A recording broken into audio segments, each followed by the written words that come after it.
Hello everyone, তোমরা সবাই কেমন আছো? আশা করি অনেক ভালো আছো। আমিও অনেক ভালো আছি। আজ আবার একটা নতুন ভিডিওর সাথে চলে এলাম।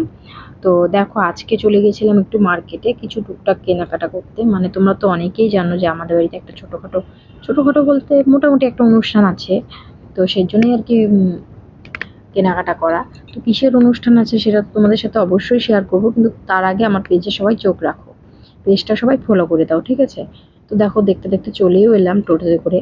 তো শোনো, এখানে আজকে একটা ব্যাগ নিয়েছিল, যেহেতু আমিও ওরকম একটা ব্যাগ নিয়েছিলাম, তো ওর জন্য ও আর কি একটা ব্যাগ নিয়েছিল। ব্যাগের মধ্যে নিয়েছিল 40 টাকা।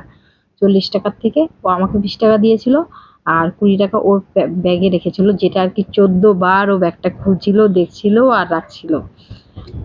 তো যাই হোক, আজকে মার্কেটে খুব একটা ভিড় ছিল না, মানে মহাবিস্তান বলো আর হকার্স কর্নার বলো, কোনো জায়গাতেই আজকে খুব একটা ভিড় ছিল না, ফাঁকা ফাঁকাই ছিল।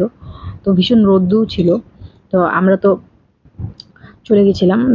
আর আজকে মানে সোনা এত দুষ্টুমি করছিল বলার মতো না, মানে ভীষণ পরিমাণে দুষ্টুমি। যেই দোকানেই যায় সেই দোকানেই এটা ধরে টানবে, ওটা ধরে টানবে, এটা নিতে চাবে, ওটা নিতে চাবে, মানে ভীষণ দুষ্টুমি করছিল।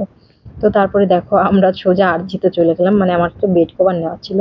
আমার মানে আমার বেডটা যেছে না, বেডটা ভীষণ বড়, তো সেই সাইজের বেড কভারটা আমার আর কি ছিল না।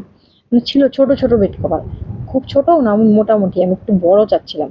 তো এর জন্যই আর কি আরজিতে যাওয়া, কারণ খুব একটা বেশি মানে ওই ছোটোখাটো দোকানগুলোতে না ওই বেড কভারগুলো রাখে না।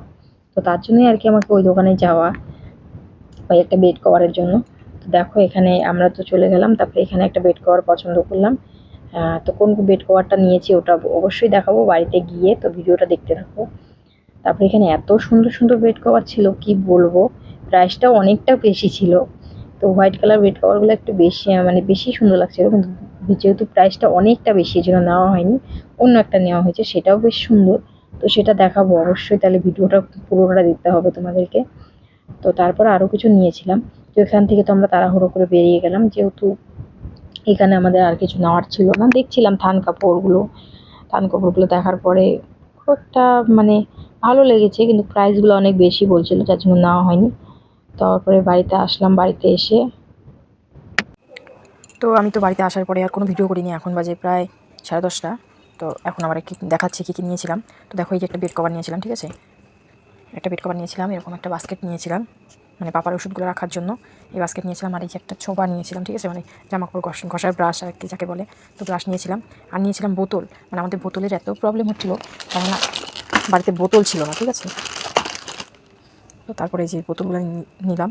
তো হয়তো আমি আস্তে কথা বলছি, কেননা পাপা পাশে ঘুমিয়ে আছে। তো এই কটা জিনিস আর কি নেওয়া হয়েছে। তো চলো, আজকের ভিডিওটা আমি এখানেই শেষ করছি। যদি আমার ভিডিও তোমাদের ভালো লাগে, অবশ্যই আমার পেজটি সবাই ফলো করে দেবে। বাই।